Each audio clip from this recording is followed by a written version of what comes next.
요한일서 2장 18절에서 29절. 다 찾으신 줄 믿고 우리 한 목소리로 합독하겠습니다. 아이들아, 지금은 마지막 때라. 적그리스도가 오리라는 말을 너희가 들은 것과 같이 지금도 많은 적그리스도가 일어났으니 그러므로 우리가 마지막 때인 줄 아노라. 그들이 우리에게 나갔으나 우리에게 속하지 아니하나니 만일 우리에게 속하였더라면 우리와 함께 거하였으리니와 그들이 나간 것은 다 우리에게 속하지 아니함을 나타내려 함이니라. 너희는 거룩하신 자에게서 기름 부음을 받고 모든 것을 아느니라. 내가 너희에게 쓰는 것은 너희가 진리를 알기 못하기 때문이 아니라 알기 때문이요 또 모든 거짓은 진리에서 나지 않기 때문이라. 거짓말하는 자가 누구냐? 예수께서 그리스도이심을 부인하는 자가 아니냐? 아버지와 아들을 부인하는 그가 적그리스도니 아들을 부인하는 자에게는 또한 아버지가 없으되 아들을 시인하는 자에게는 아버지도 있느니라. 너희는 처음부터 들은 것을 너희 안에 거하게 하라. 처음부터 들은 것이 너희 안에 거하면 너희가 아들과 아버지 안에 거하리라. 그가 우리에게 약속하신 것은 이것이니 곧 영원한 생명이니라. 너희를 미혹하는 자들에 관하여 내가 이것을 너희에게 썼노라. 너희는 주께 받은 바 기름 부음이 너희 안에 거하나니 아무도 너희를 가르칠 필요가 없고 오직 그의 기름 부음이 모든 것을 너희에게 가르치며 또 참되고 거짓이 없으니 너희를 가르치신 그대로 주 안에 거하라.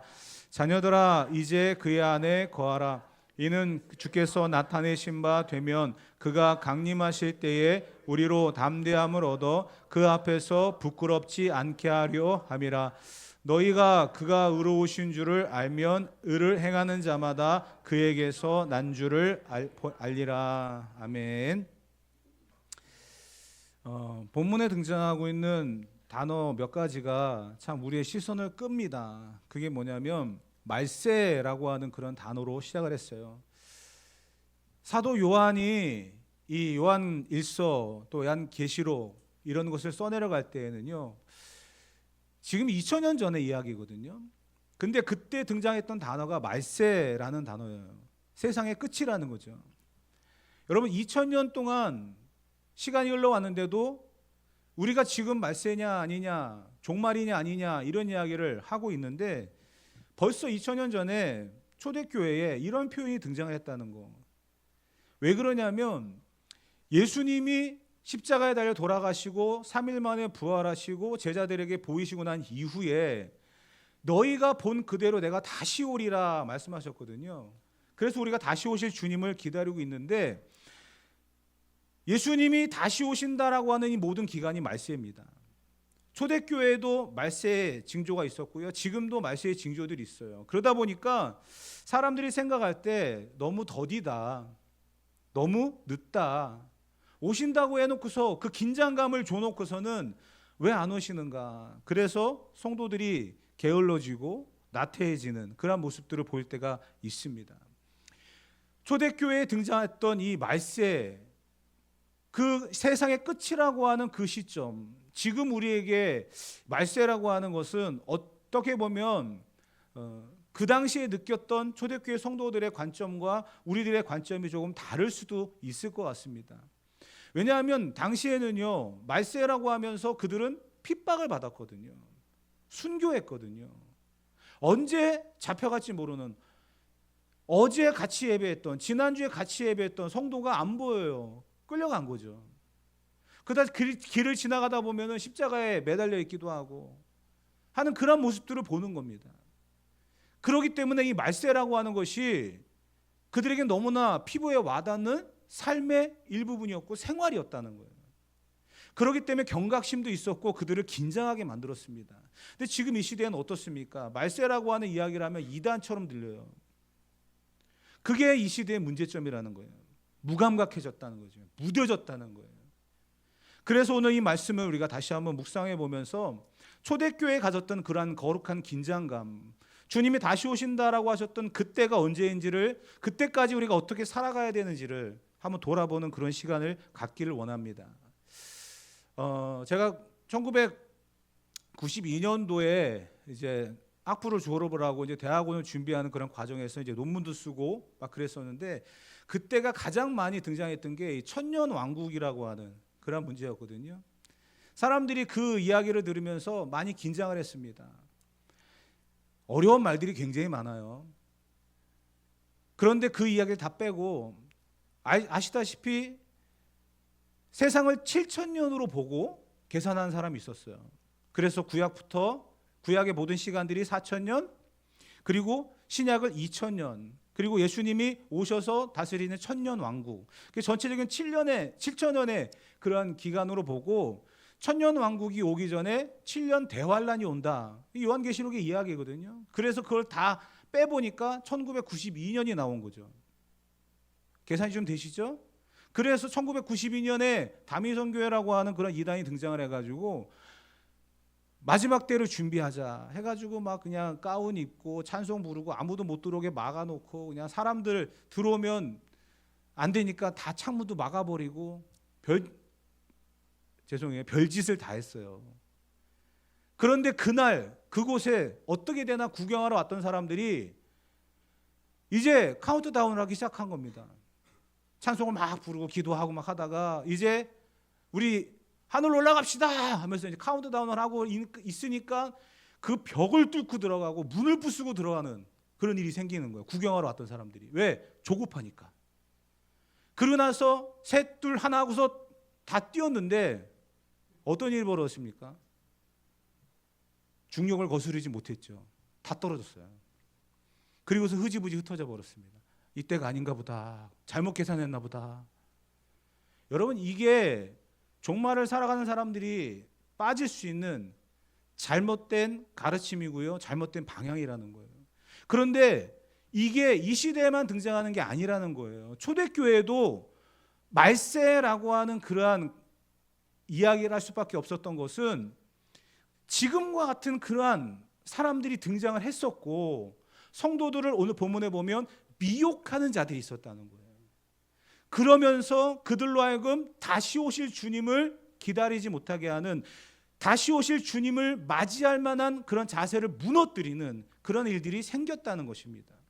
그래서 요한은 이 부분에 대해서 가르치려고 하는 거예요. 그래서 오늘 우리에게도 교훈을 주려고 하는 것입니다. 초대교회에 등장했던 이단들은 다른 게 아니었습니다. 예수님이 하나님의 아들이시다 인정해요. 그런데 예수님이 인간의 몸을 입고 이 땅에 오셨다, 그걸 인정할 수 없는 거예요. 이해가 되십니까? 하나님의 아들이신 것은 알겠어요. 그런데 어떻게 처녀의 몸에서 사람이 태어날 수 있느냐? 인간의 몸으로 오실 수가 없다, 이렇게 이야기했습니다. 그러면서 등장했던 것이 바로 영지주의라고 하는 이단인데요. 그들은 육체는 더럽다, 영은 깨끗하다. 왜냐하면 영은 특별한 체험이 있고 특별한 지식으로 가득하기 때문에 영은 깨끗하지만 육체는 더럽다. 그래서 예수님은 인간의 몸을 입고 이 땅에 오실 수가 없다. 여러분들은 어떻게 생각하십니까? 좀 설득이 되세요? 초대교회의 문제가 바로 여기에 있었다는 거예요. 사도들은 직접적인 체험을 했잖아요. 예수님의 제자로서 살았던 사람들이고요, 예수님의 십자가를 보았던 사람들이고요, 예수님의 부활을 목격했던 사람들입니다. 그리고 예수님이 하늘로 올라가시는 그 모습도 보았던 사람들이에요. 그러면서 그 체험을 이야기하는 거예요. 예수님이 십자가의 길을 이렇게 걸어가셨고 구원을 이렇게 이루셨습니다. 그분은 이 땅에 오셨습니다. 그리고 그분이 이렇게 사셨습니다. 체험을 이야기했거든요. 그런데 성도들은 그것을 들으면서 예수님이 인간의 몸을 입고 이 땅에 오셔서 십자가로 우리의 구원을 이루셨구나라고 하는 것을 받아들이고 믿기 시작했어요. 그러면서 이들은 순교의 현장에서도 두려움 없이 그 상황들을 맞이합니다. 왜냐하면 그 모든 것들이 결국은 구원의 증거로서 천국을 확신하는 그런 역사들이었거든요. 그런데 그들에게 미혹하는 영들이 들어와서 교회 안에 이야기하는 거예요. 예수님이 정말 인간의 몸으로 이 땅에 오실 수가 있느냐? 아니다라는 거예요. 몸으로 짓는 것들은 다 더럽고 추하지 않느냐? 죄라고 이야기하지 않느냐? 그렇기 때문에 너희가 믿는 그 예수 그리스도는 그냥 신, 하나님의 아들. 그렇지만 인간 예수는 아니다라는 거예요. 어떻게 십자가의 저주를 받은 그 인간 예수가 우리의 구원자가 될 수 있느냐? 아니라는 거예요. 그냥 영적인 특별함, 영적인 지식으로만 너희가 가득 채우면 구원을 받는 데는 아무런 문제가 없다. 이것만 강조했다는 거예요. 그러니까 생각해 보세요. 지금의 우리들에게는요, 이론적으로 구분이 되어지고 생각할 수 있는 지식이 있어요. 그렇지만 당시 초대교회 성도들에게는요, 삶으로 부딪히는 순교와 핍박이 있다는 거예요. 그런데 그들에게 유혹을 하는 거예요. 그렇게 죽을 필요 없어. 그렇게 핍박을 받을 필요 없어. 그러지 않아도 충분한 길이 있는데 왜 그렇게 죽어? 왜 그렇게 어려움을 성도들이 그 미혹하는 영들에 넘어가면서 교회를 이탈하기 시작했고 또 다른 교회를 만들기 시작하는 거예요. 다른 걸 만든 게 아니에요. 또 다른 교회를 만들었다는 거예요. 그래서 이단이라고 하는 말을 쓰는 겁니다. 끝단자에 달을 이자. 내용은 비슷해요. 그렇지만 다르다는 거예요. 지금도 이들이 주장하고 있는 게 무엇이었습니까? 예수님은 인간의 몸을 입고 이 땅에 오실 수가 없다라는 거예요. 여러분, 인간은 더럽습니다. 죄인입니다. 틀린 말 아니에요. 근데 왜 예수님께서 죄인의 몸을 입고 이 땅에 오셔야만 했습니까? 피 흘림이 없이는 사하심을 받을 수가 없다는 거예요. 짐승의 제사를 계속 드리지만 그 습관적이고 반복되어지는 그 짐승의 제사가 결국은 이들이 하나님 앞에서의 거룩과 정결을 잃어버리는 그냥 단순하게 행사에, 순서에 그치고 말았다는 것입니다. 피를 흘리지만, 고기를 다 불태워 드리지만 그 제사의 의미는 완전히 사라진 채 형식에만 남아 있었다는 거예요. 그래서 성경은 뭐라고 얘기합니까? 너희가 마당만 밟을 뿐이다. 마음이 없다는 거예요. 형식만 남았다는 거예요. 그래서 예수님이 단번에 자기의 몸을 들여서 제사를 드리잖아요. 피 흘리고 자기의 몸을 찢어서 완벽한 제사를 이루셨다는 거예요. 그래서 우리가 구원의 길을 허락받은 거거든요. 근데 이 부분에 있어서 예수님이 인간의 몸으로 오신 것을 부인하게 되어지면 이 구원도 이 모든 것들도 다 잘못된 것이다 라는 이야기밖에 안 되는 거예요. 비슷한 것 같지만 다르다는 거고요. 그렇게 해서 교회 안에 들어와 있는 지금 자기가 어떤 상황에 처할지도 모르는 그런 두려움과 떨림 속에 살아가고 있는 성도들을 미혹하는 그런 일들이 생기게 되어졌다는 거예요. 그래서 18절 말씀에 보게 되어지면 요한은 이렇게 말을 했죠. 다 같이 읽어봅시다. 아이들아, 지금은 마지막 때라. 적그리스도가 오리라는 말을 너희가 들은 것과 같이 지금도 많은 적그리스도가 일어났으니 그러므로 우리가 마지막 때인 줄 아노라. 초대교회에 마지막 때다, 말세다, 이런 이야기를 합니다. 그러면서 뭐가 등장했다고요? 적그리스도가 등장했대요. 적그리스도. 그 적그리스도가 무엇이냐? 지금 제가 설명을 쫙 드렸지만 이 내용을 요한도 이야기하고 있었거든요. 22절부터 23절 다 같이 읽어봅시다. 거짓말하는 자가 누구냐? 예수께서 그리스도이심을 부인하는 자가 아니냐? 아버지와 아들을 부인하는 그가 적그리스도니 아들을 부인하는 자에게는 또한 아버지가 없으되 아들을 시인하는 자에게는 아버지도 있느니라. 아멘. 사도는 적그리스도에 대한 이야기를 하면서 예수님이 하나님과는 전혀 상관이 없다라고까지도 이야기했어요. 이렇게 교회와 성도들을 미혹하게 하는 그러한 적그리스도가 있었다는 거예요. 위조 지폐를 분별하는 방법이 있답니다. 저나 여러분들이 참 위조 지폐를 분별하기가 참 쉽지는 않죠. 요즘 지폐들이 굉장히 발전이 많이 돼 있어가지고 예전에는 그냥 칼라 복사기로 복사를 해도 되는데요.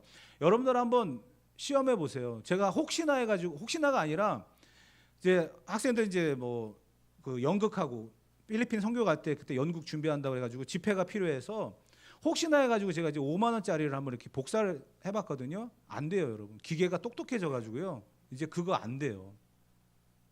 해보세요 한번. 여러분들을 범인으로, 범죄자로 만들고 있네요, 제가. 근데 위조 지폐를 발견하는, 구별하는 방법이 가짜를 자꾸 보여주고 만져보게 한답니다. 그러면 진짜를 구별한대요.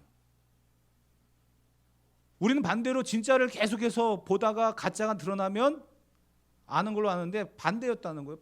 가짜를 자꾸만 만져보고 보게 하면 진짜를 구별하는 게 쉬워진다. 그렇게 훈련을 시킨다는 거예요. 파스칼이라고 하는 이 철학자가 이런 얘기를 했습니다. 가짜가 많다는 것은 진짜가 있다는 뜻이다. 적그리스도가 계속 등장을 해서 예수님을 부인하고 예수님의 십자가를 부인하며 교회 안에 많은 성도들을 미혹해 했거든요. 그 이유는 무엇이냐면 그들이 말하는 그것은 가짜고 분명히 진짜가 있기 때문에 그렇게 이야기했다라는 거예요. 저와 여러분들이 예수님을 믿는다라고 하는 것은 무엇만 믿는 거예요? 무엇부터 믿는 거예요? 그가 하나님이신 것과 인간의 몸을 입고 이 땅에 오신 것과 그리고 십자가를 지셨다라고 하는 이 모든 것들을 다 믿는 거 아닙니까? 만약에 십자가만 믿는다? 그가 하나님이신 것만 믿는다? 중간에 예수님이 인간의 몸을 입고 이 땅에 오셨다는 것을 믿지 않는다? 여러분, 이건 이단입니다. 그러한 일들이 교회 안에 있었다라는 거예요. 그러면서 요한은 안타까운 마음으로 성도들에게 이렇게 이야기를 했어요. 20절과 21절 다 같이 한번 읽어봅시다. 너희는 거룩하신 자에게서 기름 부음을 받고 모든 것을 아느니라. 내가 너에게 쓰는 것은 너희가 진리를 알지 못하기 때문이 아니라 알기 때문이요 또 모든 거짓은 진리에서 나지 않기 때문이라. 아멘. 20절에 모든 것을 안다라고 되어 있잖아요. 모든 것을 안다. 모든 것을 안다라고 하는 것은 이 세상의 모든 것을 안다라는 그런 뜻이 아니라 예수님이 보내신 성령을 받아가지고 자신이 죄인임을 알게 됐고 육신을 입고 십자가에 죽으신 예수님의 이름으로 모든 죄를 용서받았고 예수님을 통해 하나님 아버지를 알고 하나님 사랑과 이웃 사랑의 계명을 알게 됐고 성령의 능력으로서 우리가 살아간다라는 것을 안다라는 거예요. 여러분, 이것을 우리가 어떻게 합니까? 이것은 우리가 예수님을 믿고 구원받는 그 순간에 주어진 하나님의 축복이에요. 이것은 성령을 받았다는 증거고요. 하나님이 우리의 구원자가 되신다라는 확신입니다. 이것을 자꾸만 무너뜨리고 이것을 자꾸만 깨려고 하는 그러한 부분들이 등장을 했다는 거죠. 그래서 27절에 보면 요한은 이렇게까지도 이야기했어요. 다 같이 읽어봅시다. 너희가 주께 받은 바 기름 부음이 너희 안에 거하나니 아무도 너희를 가르칠 필요가 없고 오직 그의 기름 부음이 모든 것을 너희에게 가르치며 또 참되고 거짓이 없으니 너희를 가르치신 그대로 주 안에 거하라. 아멘. 우리가 알고 있는 것들이 완전하다는 거예요. 더 이상 다른 게 필요가 없다는 거예요.